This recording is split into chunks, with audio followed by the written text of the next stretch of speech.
یہ پنجاب کا بہت بڑا خطیب ہے، وہاں پورے پنجاب کو ہلاتا ہے، یہاں اس دور تفسیر کو نہیں ہلا سکا کیونکہ یہ چیزیں یہاں چلتی نہیں ہیں، یہاں لوگ علم پڑھنے آتے ہیں، اور فاضل ہے جامعہ اشرفیہ کے، حضرت مولانا موسیٰ خان صاحب اور سب اکابر کے شاگرد ہیں، ان کو چاہیے کہ خطابت میں اس علم کو بھی برقرار رکھیں۔ علم کی حفاظت بہت ضروری ہے کہ آدمی خطیب بنے، امام بنے، صحافی بنے، کچھ بھی بنے، مگر علم بنیاد میں موجود ہو۔ مفتی محمود میں یہی تو کمال تھا کہ وہ سیاست میں ایسے الجھے ہوئے تھے اور مصروف تھے کہ آدمی سمجھتا تھا کہ بس سب کچھ بھول گئے ہوں گے،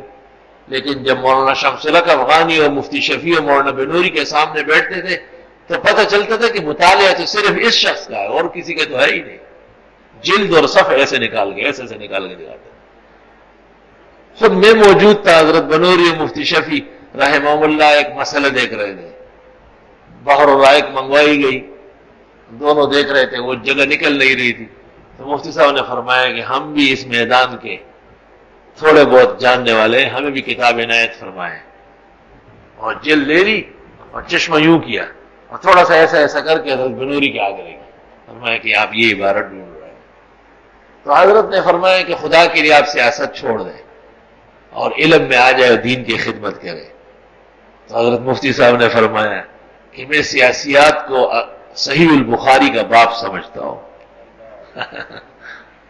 اور وہ عبارت جب پیش کر کے دکھانے لگے تو فرمایا کہ عشق نے غالب نے کما کر دیا ورنہ ہم بھی آدمی تھے کام کے۔